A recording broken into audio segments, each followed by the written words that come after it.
Sky Squad, we are back in the building, baby. We are back in the building, and we got a lot to discuss with regards to last night's episode of The Real Housewives of Beverly Hills.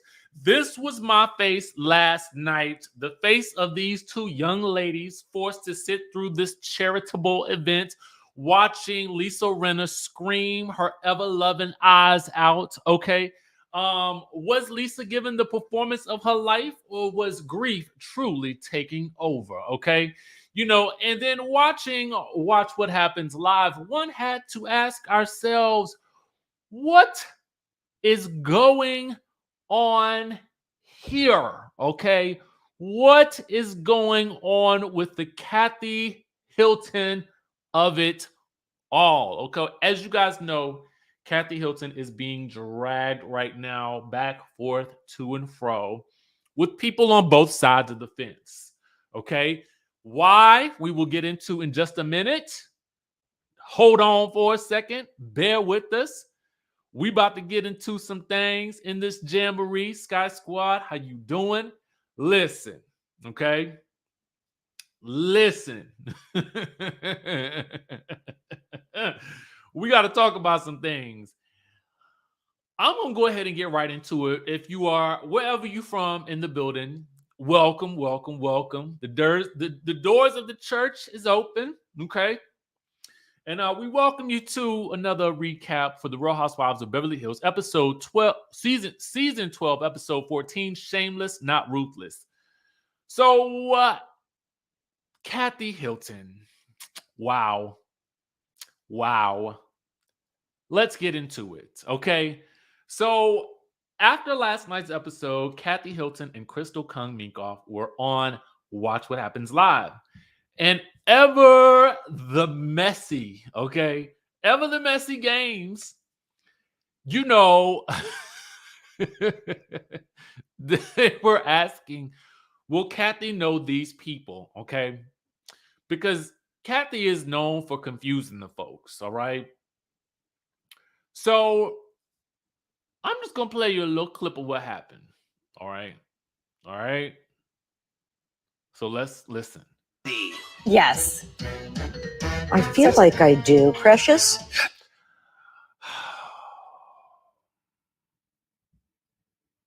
Kathy. Girl. Kathy. Girl. Okay. So let's get into the responses from a few people on Twitter. I'm just going to read them to you. Someone wrote, please tell me she didn't say Precious, and then say, I don't know her, then say that's her nickname for Lizzo. Make it all make sense. Another person wrote, Precious is not a real person. She's the caricature of the overweight, poor black girl. Evoking her name is insulting, as is pretending to not know who Precious is after the joke fell flat. Another person wrote, well, there it is. Kathy pretty much confirmed how she sees the world. She sees people who don't like her all the same. She can't distinguish one person from another, and that's a problem. It explains a lot, and none of it is good.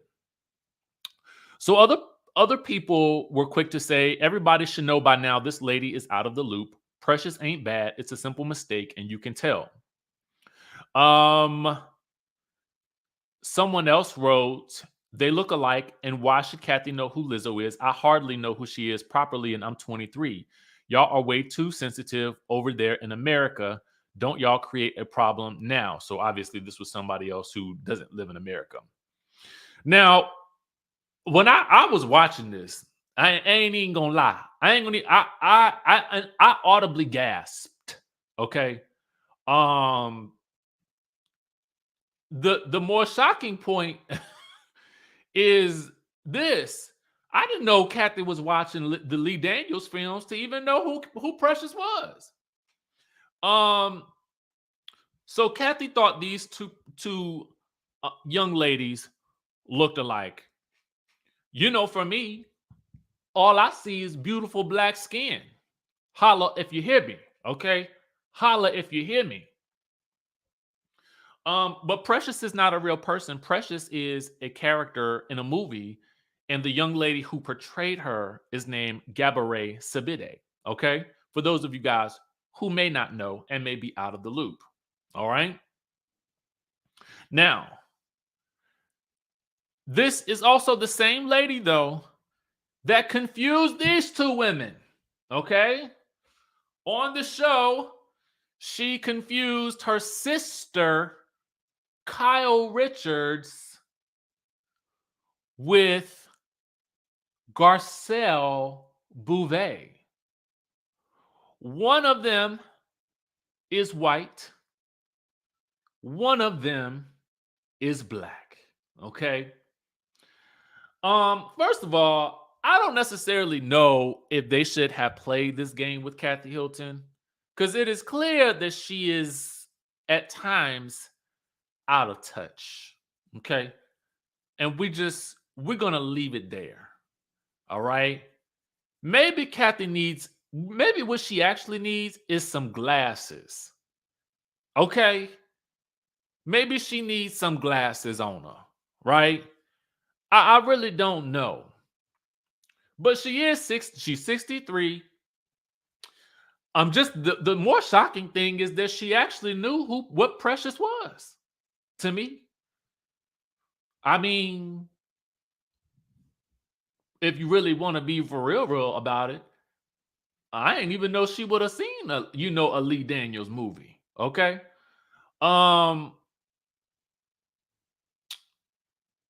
Now Patricia said, y'all give Kathy some grace. She's not in touch with the culture. Okay. Po Kathy. Po Kathy.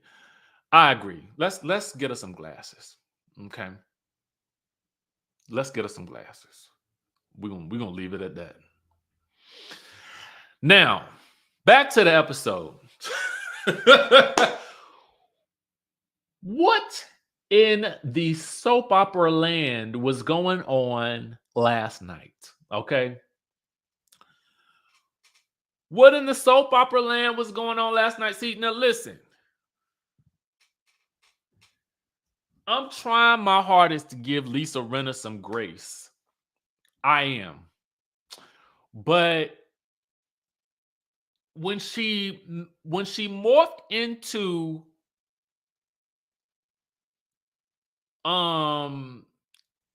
Billy Reed from Days of Our Lives, screaming across a crowded table at Sutton about something that happened months and months and months and months ago by this point. Okay? Screeching at the top of her lungs. I don't know. It was just giving me Kristen from Days of Our Lives. You know what I'm saying? Now, for those of you guys who don't know, Lisa Rinna played Billy Reed on Days of Our Lives back in the day. Okay? But Kristen DeMira is frantic, chaotic, and mostly evil on the show if you watch it. Okay?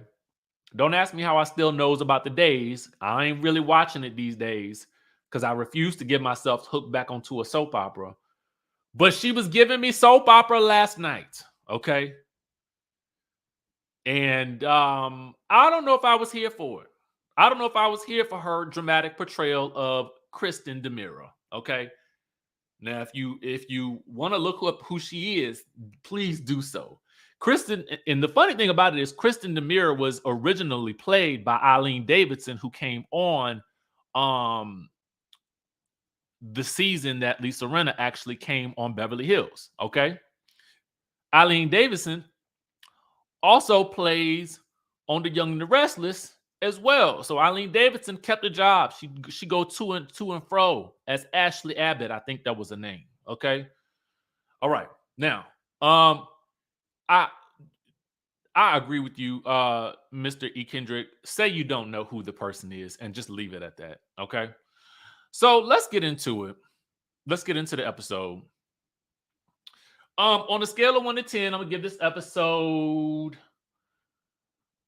I'm gonna give it a 7.5 I would love to give it something higher, but I gotta start rating the episode for what it is and not what I want it to be. Okay. And that's what we're gonna give it. I gotta give it, and I want you guys to let me know what you would rate it in the chatterization. All right. JMW says Renna wasn't even crying. She's an embarrassment in front of all those other people. Her time is up. Time to clock out. Okay. Time to clock out. Thank you for that super chat. And yes, I do know my soaps. Okay. My grandma used to watch them in the summer times when I used to have to stay over there while my mom and dad was at work. So I know them all. Bold and the Beautiful, General Hospital, Days of Our Lives, Passions, Another World. Okay. Don't get me started. So yeah, I mean, I see you guys are pretty much on the same page or two. Okay. Yeah, I mean, let's talk about it. Dorit and PK go get their teeth done. Now, I am not somebody who ever likes to make fun of anybody else's teeth, okay? Because I understand more than anybody how you can easily ruin your teeth, because I grind my teeth and I've been dealing with my dentist all year because of the trauma caused to my teeth from grinding them. That's the only reason why I ain't yet got no veneers. You know what I'm saying? Now my teeth are okay in terms of, like, the straightness. I mean, but it's a couple of little areas where I could, and I'll get up on the screen to let you see. You know what I'm saying? There's a couple I got the vampire tooth right here. The K9. I hate it. It gets on my nerves. There's a little, a little overlay, a little overlap right here. But by and large, I was happy with my smile. Now, PK, on the other hand, okay? And here's the thing, because I got the tooth grinding problem, I would chomp these veneers to bits, okay? I mean, the veneers would look like this. They would start like this, and they would end up like this, okay? Now, but Lord have mercy. PK's teeth before them veneers, woo! I swear it looked like a horror movie. And again, I ain't coming down on them because I understand. I'm not trying to judge, but those chompers they was chomping, okay? So he got a new smile, okay? The man got a new smile, got the veneers, and apparently there's a charity that Dorit works with called Homeless Not Toothless that everybody got a problem with the name. Sharon Stone and the people is on board, okay? And she's gonna have a charity event. She invites the dentist, and then that's when we see PK's before teeth. And I was like, Lord have mercy. Ain't that a cautionary tale? Y'all know what I do now? Just on the FYI, I saw this on YouTube. Now I brushes my teeth with the toothpaste. Well, you're supposed to floss. Now, make sure you guys are flossing. But I brush my teeth with the toothpaste. I got one of those motorized, the thing that go around and around, the toothbrush. And now afterwards, I puts in some water, some baking soda, and a little bit of the 3% peroxide. I mix it together, and then I dips the brush in that, and I brush it with that. I saw that on YouTube. Now, that'll help you keep your teeth nice and clean too. Again, a cautionary tale, all right? And I feel like it's something we need to talk about, all right? Justice for PK's teeth. Lord have mercy. Meanwhile, Sutton is at her store, okay? Crystal stops by post Pandy, all right? They recap Lisa's dinner. Lisa told Crystal that she's still angry with Sutton. And, Sutton is like, I'm over it. I've apologized. It is on Lisa, and I cannot control whether or not this woman forgives me or not. And I think that's a real good lesson for people to learn. Listen, if you do something wrong to somebody and you genuinely say, I am so sorry, I from the bottom of my heart, I've done everything that I can, and I regret the day that this action happened. It will never happen again. Once you apologize to a person, you have to allow them to come to grips with either accepting it or not accepting it. And Lisa is, for me, this is more performative than it is actually hurtful. Okay. I feel like she is performing and going through the acting of feeling hurt about something that really, honestly, wasn't diabolical. Okay. And you're right. I wish that she would stop apologizing too, because at the end of the day, Sutton wants to be accepted by this group. So she's willing to do whatever it takes to make that happen, which is unfortunate, right? Because they know that she will do whatever it takes. They know that they hold the keys with regards to Sutton. All right. Now, they get into talking about Crystal's disorder, her eating disorder, which is a sensitive topic. And for Crystal, she talked about this with Lisa Rinna because Lisa Rinna's daughter has been through her own journey with the eating. And, Lisa gave her some great advice. She did, about getting, some help or whatever.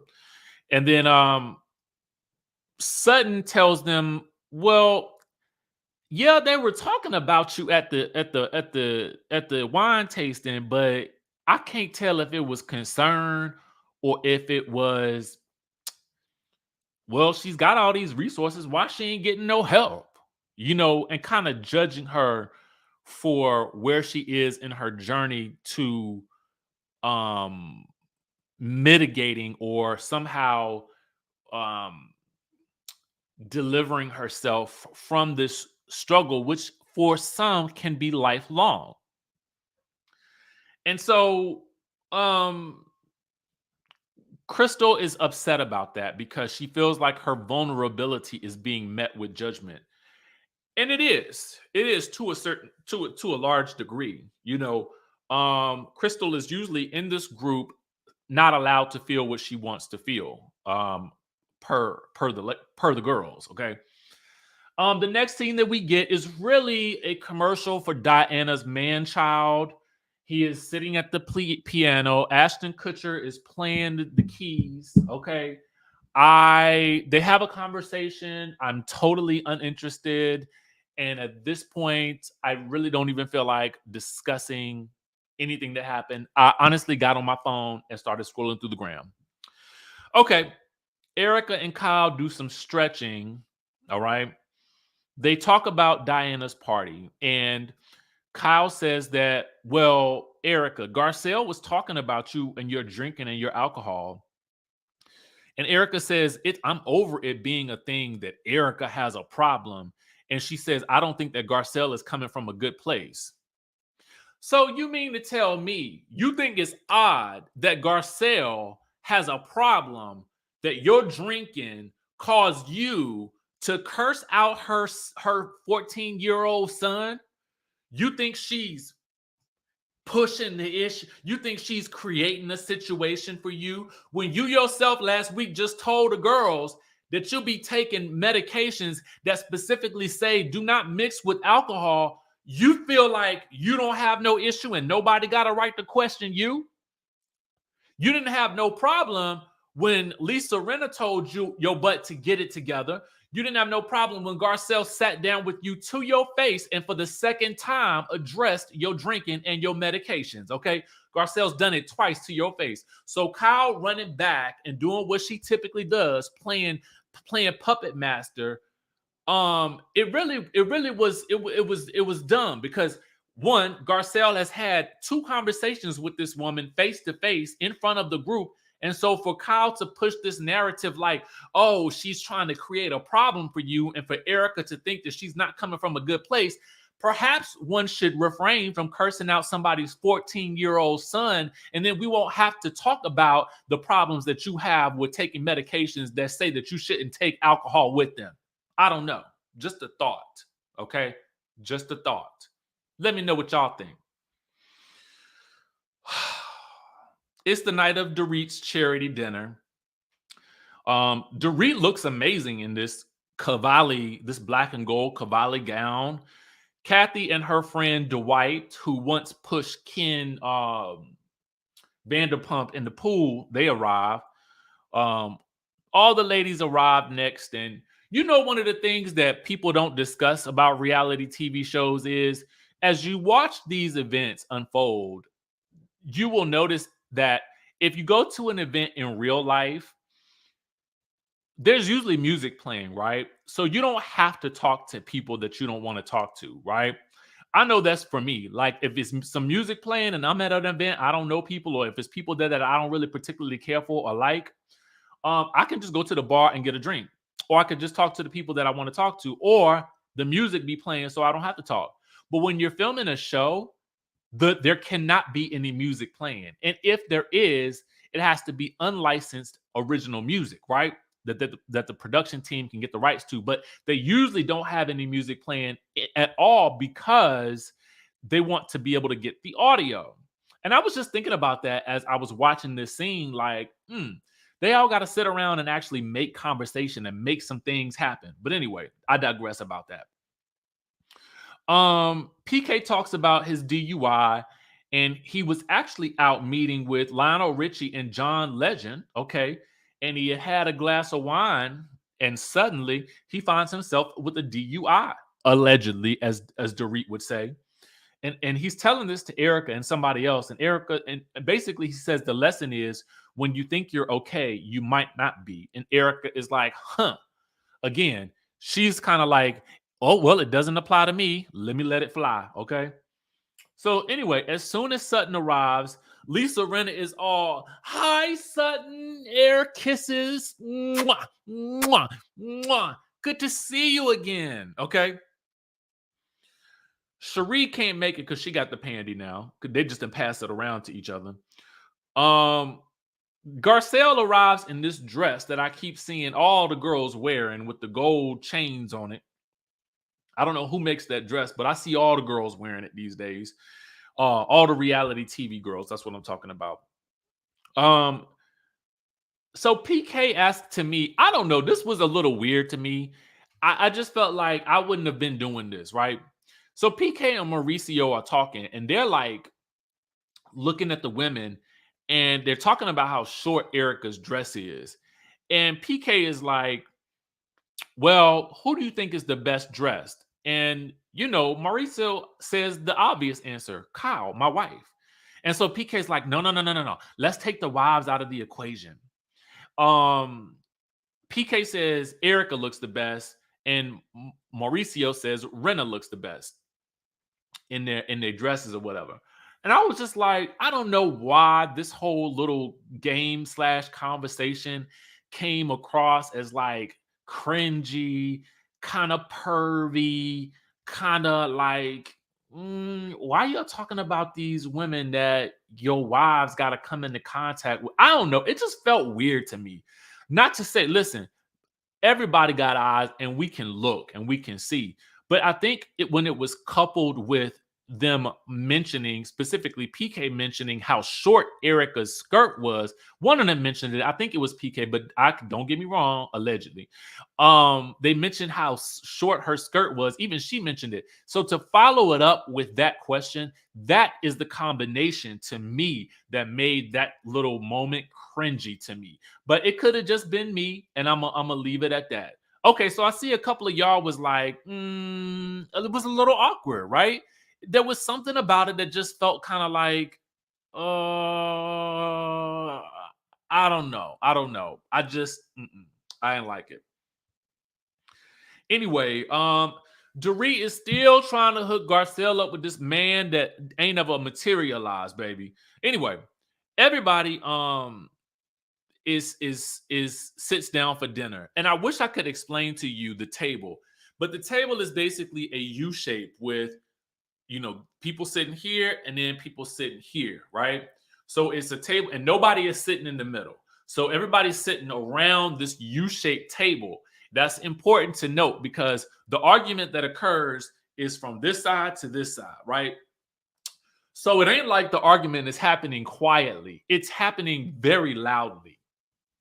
So I wanted to make sure that I pointed that out for you guys that may not have seen the episode yet.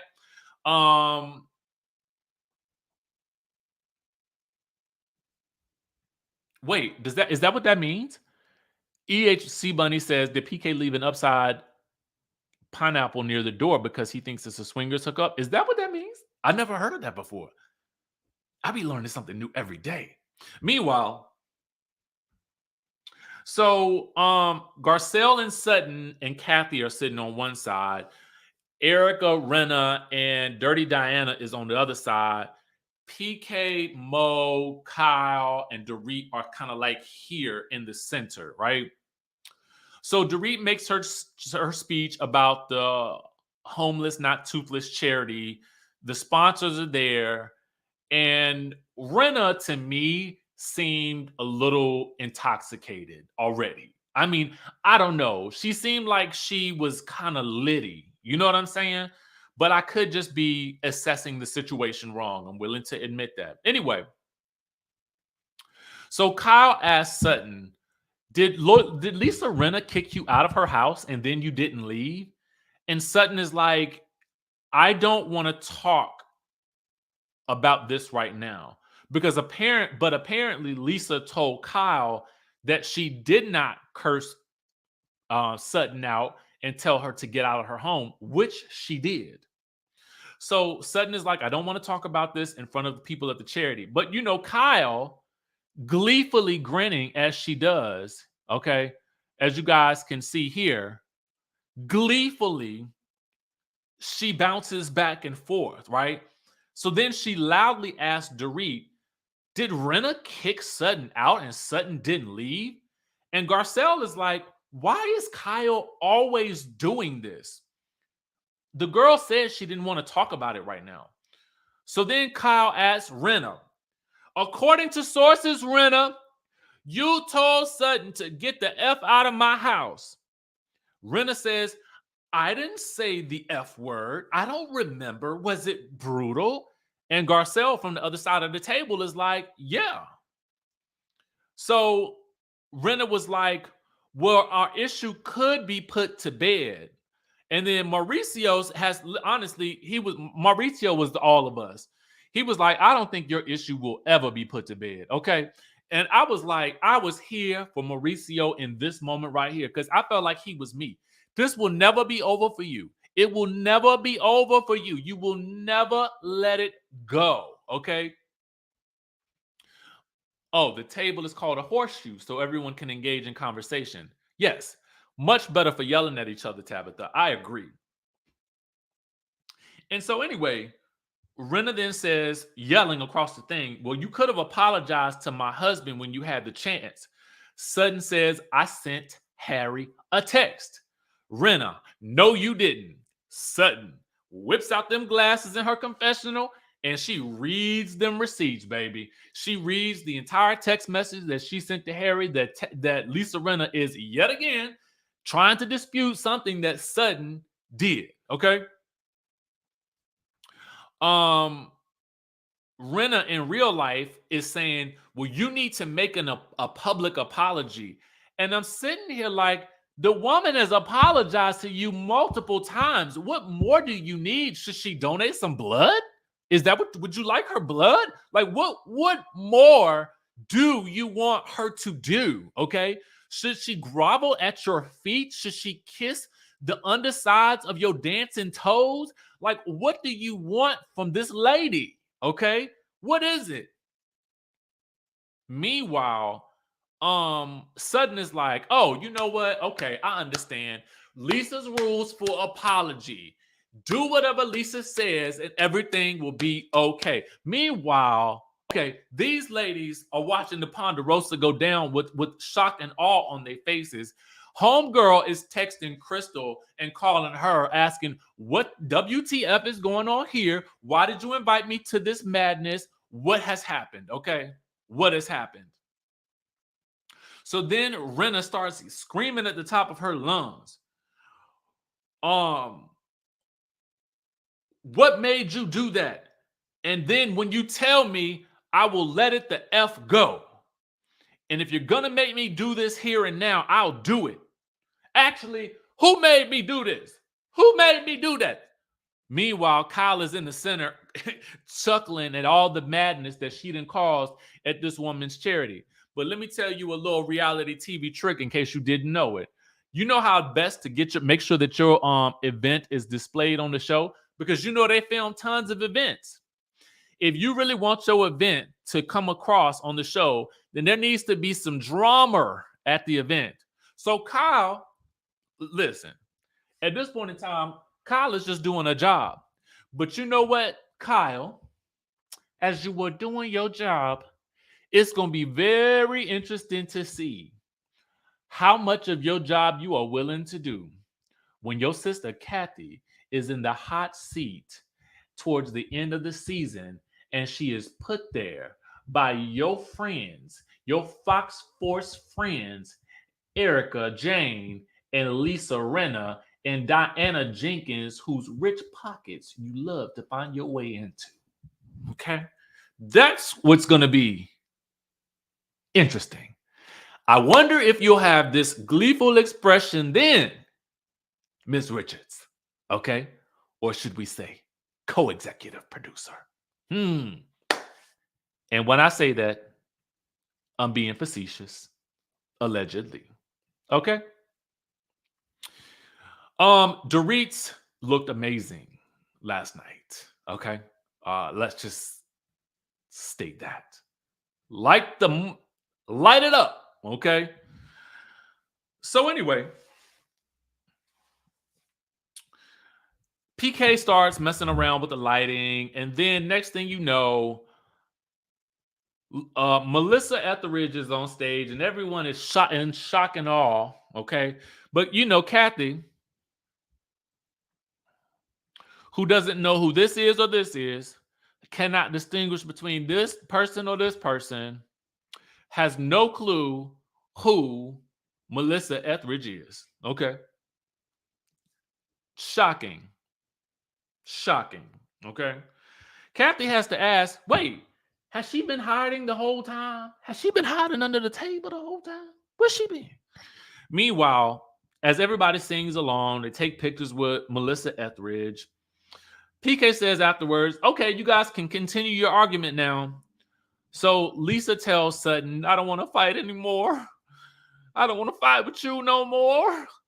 I can't do it. I can't do it no more. And she reveals that all of her mom's stuff has arrived to her house, and we do know that her mom has passed. So I'm going to give Lisa grace in the sense that I do believe that grief makes you do some crazy things. I cannot imagine what she is going through. And maybe there is some additional pressure from producers or the network, I don't know, to make the show, dynamic and to keep your spot, so maybe there's some level of chaos you may need to, make happen, or maybe that's the pressure. And maybe that's what's ruining reality TV right now, is this pressure to create chaos where sometimes there is none. You know what I'm saying?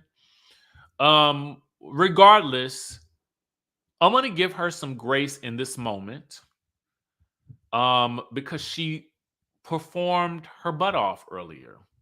She did. And I'm not going to critique her crying or her expression of grief. There were moments where I did wonder if it was real in the moment. I think she is suffering from grief altogether. I just wondered if she was suffering as much as she was carrying on in that moment. But I do want to be sensitive that I don't know. So I'm going to leave that one alone. But I do have to be honest about my thoughts as I was watching it. And I was watching it through winced eyes, trying to decipher what was real and what was not real. And the problem in that is I don't want to discount her grief, but because she has become so performative, it makes me question any and every moment she creates. That is the problem when you become a caricature of your former self as a reality TV personality, and the audience begins to wonder what is actually real and what's not real.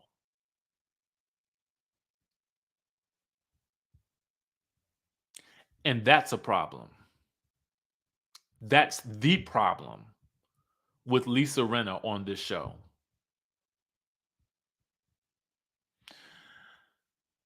She apologizes for her actions and she really tells Sutton that I'm taking this out on you and I'm wrong for doing so. And I hope that we never hear about this Elton John gala ever again. Okay? That is my review for the Real Housewives of Beverly Hills, season 12, episode 14, Shameless, Not Ruthless. Be on the lookout later for the Real Housewives of Dubai review. I did watch that last night, and I'll give you my thoughts on that a little bit later. But for now, because we ended on such a solemn note, I'm going to go ahead and take it back up a notch. And we're going to dance our way up out of here, baby.